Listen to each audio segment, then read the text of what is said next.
am currently looking at a phone that is ringing in my hand, and I do not know whose voice is coming out of it because it sounds exactly like mine. I know this sounds insane, but I am sitting in my apartment in Cebu City, surrounded by the humid, heavy air of a tropical night, and I am terrified because I cannot explain why the voice on the other end of this line is mine. Before you hear the story, I need to tell you who I am. My name is Maya. For 3 years, I have worked as a trainer for a BPO firm in a high-rise building downtown. My job involves teaching new hires how to navigate scripts, handle angry customers, and maintain a perfect, professional tone regardless of what is being yelled at them from the other side of the line. I am used to voices. I spend 8 hours a day listening to people scream, cry, and plead. I have a thick skin. I don't get scared easily, but life has a way of stripping away your defenses when it hits you in the quiet moments. My mother died 3 months ago. It wasn't a sudden heart attack or a tragic accident. It was a slow fading out. She had been sick for years, her body gradually failing her until she simply stopped being able to function. She passed away in that old apartment building where I grew up, a crumbling, concrete structure in a neighborhood where the trees grow thick and the streetlights flicker with a sickly yellow hum. The inheritance was messy. The building was old enough that the neighbors were like family, and the lawyers were slow. It took me months to clear out her things. I spent my weekends hauling boxes of moth-eaten linens, old photographs, and dusty kitchenware into the back of my car. It was during the final sweep of her bedroom, a small, cramped space that smelled of lavender and stale air, that I found the drawer. It was a heavy wooden piece at the foot of her bed, the kind that sticks slightly when you pull it out because the wood has swollen with humidity. Inside were her personal effects, some old recipes, a pair of spectacles, and a small, battered plastic flip phone. It was an old model, one of those buttons and screen devices from nearly a decade ago. It was gray and scratched, the battery pulled out, but it looked familiar. My mother had refused to get a smartphone because she said the tiny pictures were distracting her from reality. She preferred the simplicity of the flip phone. I put it in my bag that day, thinking I might find some old contacts or perhaps an old voicemail from a relative who passed away before her. That night, back in my own apartment, the humidity was thick enough to taste.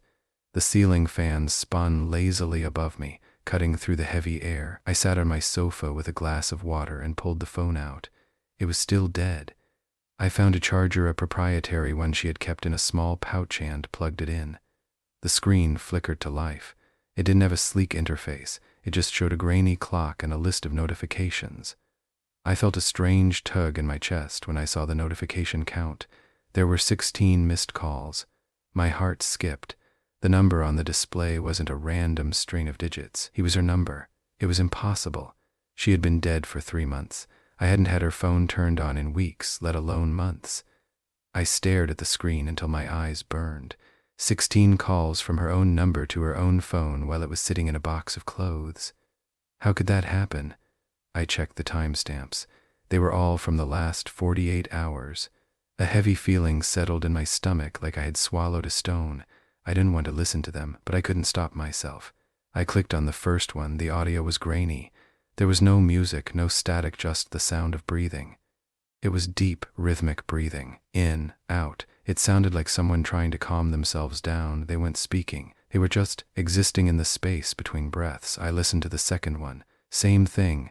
A long, steady intake of air. The third, fourth, fifth. Each one was a different duration. Some lasted 10 seconds. Some lasted nearly 2 minutes. Every single one was just the sound of breathing. It wasn't a machine-like rhythm. It had pauses, hitches, and what sounded like suppressed sobs in the 10th call. I sat in the dark, my fingers trembling on the plastic keypad. I told myself it was a glitch, a prank from a neighbor who knew she had passed. But no one would have her number. No one would be breathing into a phone like that for 16 consecutive calls. Then came the 13th call. I clicked it. This time there was something else. Underneath the heavy, wet sound of breathing, there was a noise like footsteps on grit. It sounded like someone walking on gravel or broken glass. Crunch, crunch, crunch. The sound stopped, and then the breathing became franticer, faster. I felt a bead of sweat roll down my neck. The air in my apartment suddenly felt colder, even though the humidity remained.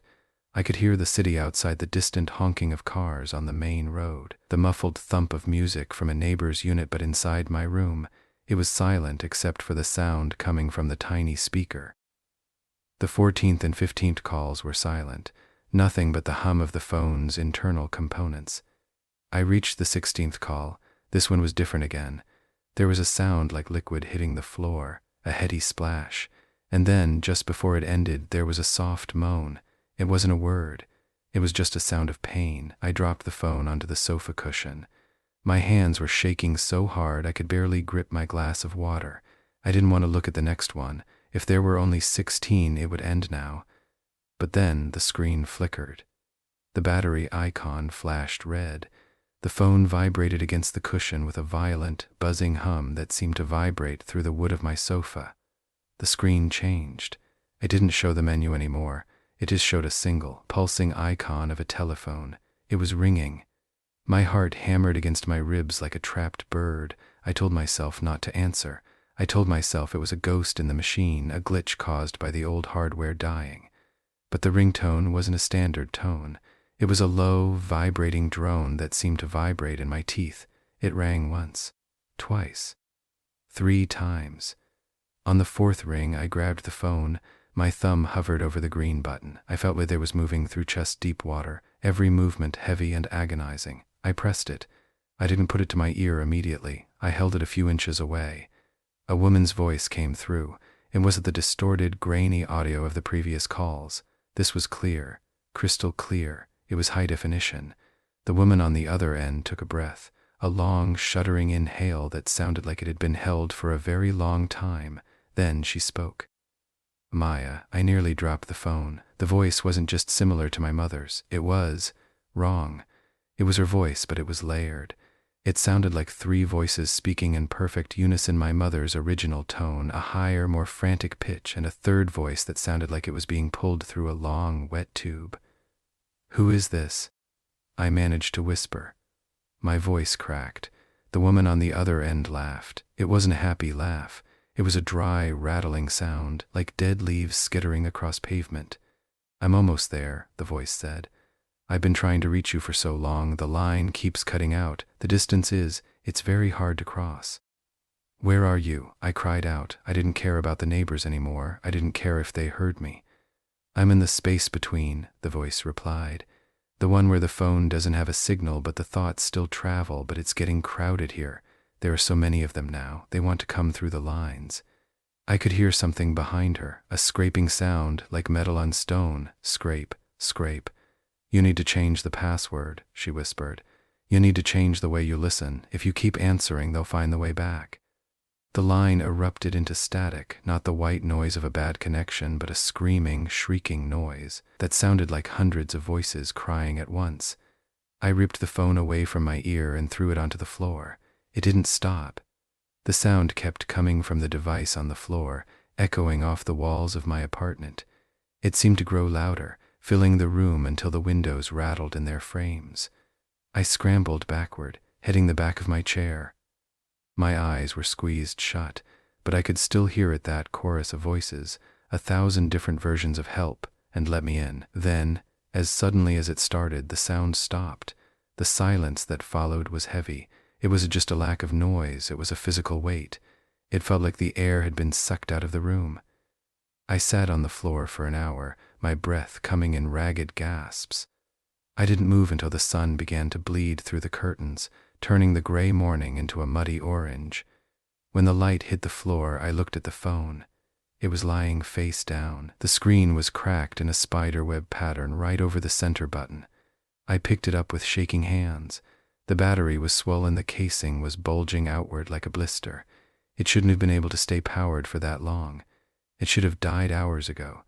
I took it to a small electronics repair shop down the street the next day. The technician, a man with grease-stained hands and a weary expression, looked at the device under a magnifying glass. "This thing is toast," he said, his voice flat. "The battery is fried. It's been on for 3 days straight without you telling me." He didn't mention anything else. He just gave it back to me in a plastic bag. I didn't go back to the office that day. I sat in my apartment and looked at the phone. I realized something then, something that made the hair on my arms stand up. The shop owner hadn't mentioned the calls.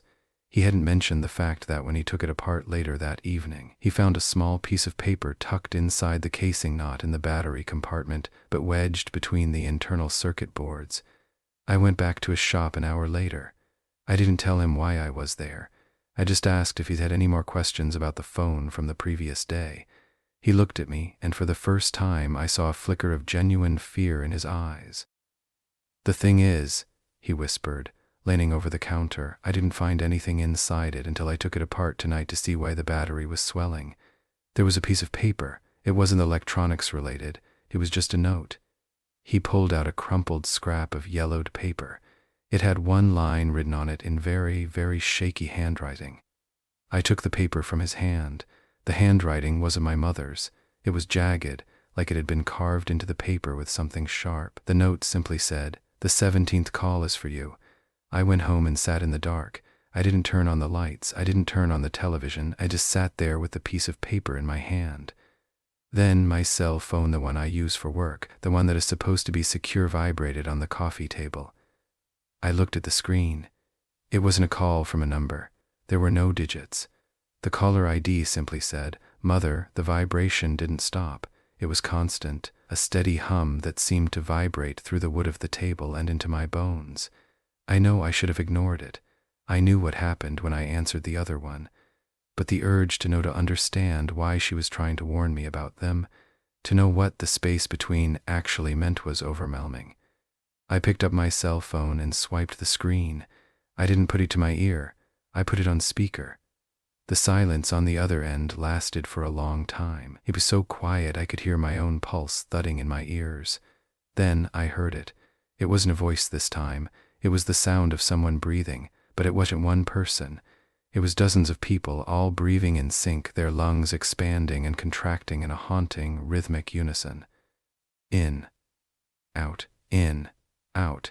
And beneath that, underneath the collective breath of 100 ghosts, I heard my own voice. It wasn't a recording. It was live. It was me speaking on the other end of the line, but it sounded like I was underwater. It was the sound of my own identity being stretched thin across a vast, empty distance.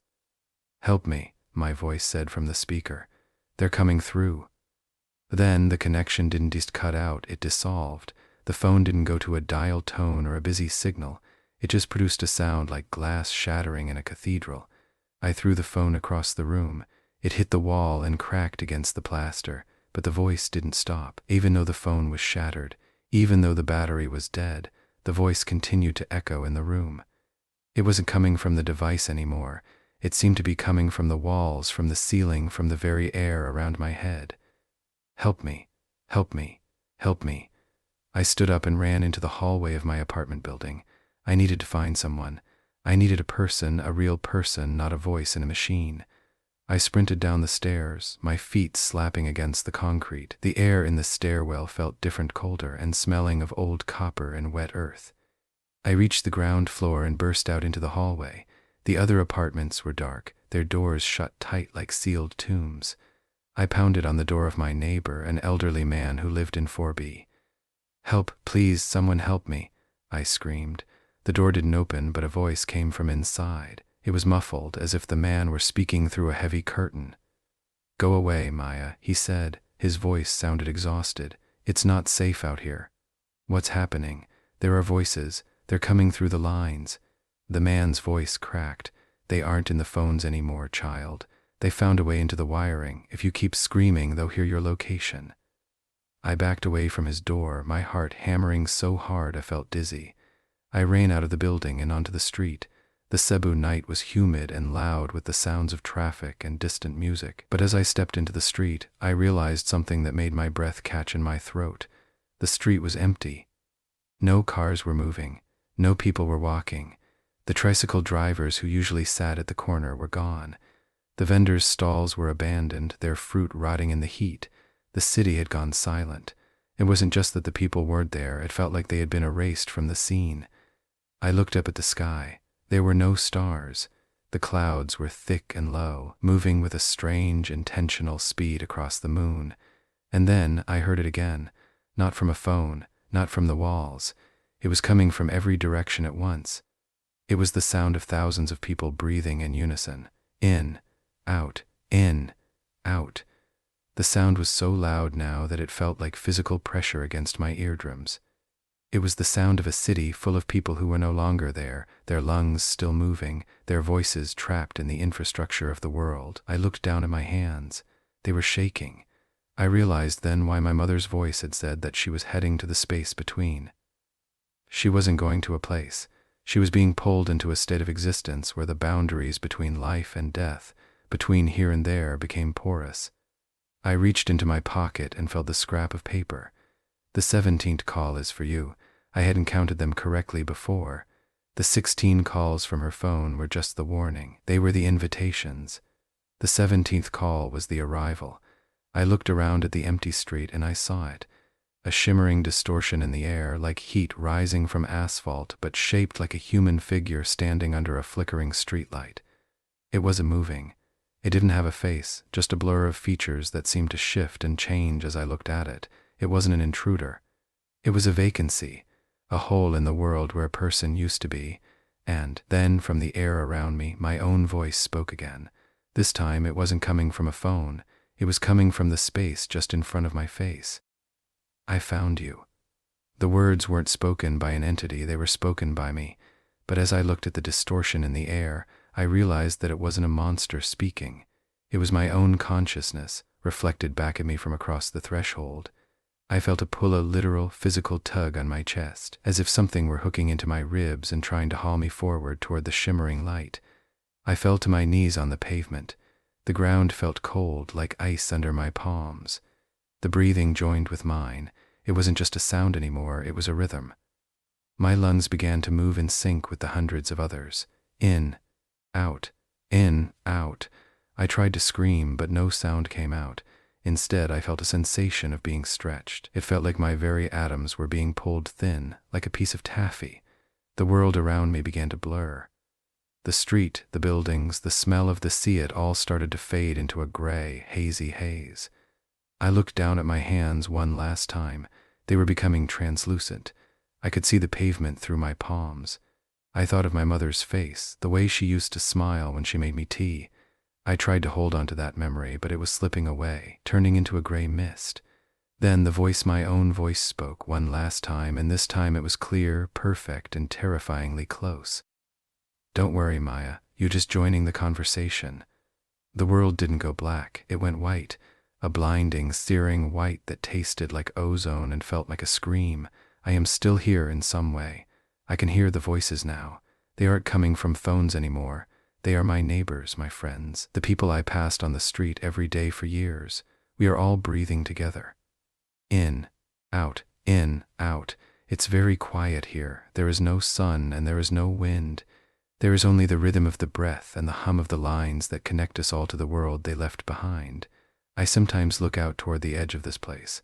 I can see the flickering lights of Cebu City, tiny and distant like sparks from a dying fire.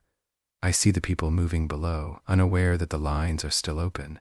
They think they are just making calls, talking to friends, listening to music, but I know better now. I am on the other end of the line. I am the one who answers when they call into the void. But there is a problem. The distance isn't getting longer, it's getting shorter. Every time someone picks up a phone and listens to the breathing, a little bit more of them stays here with me.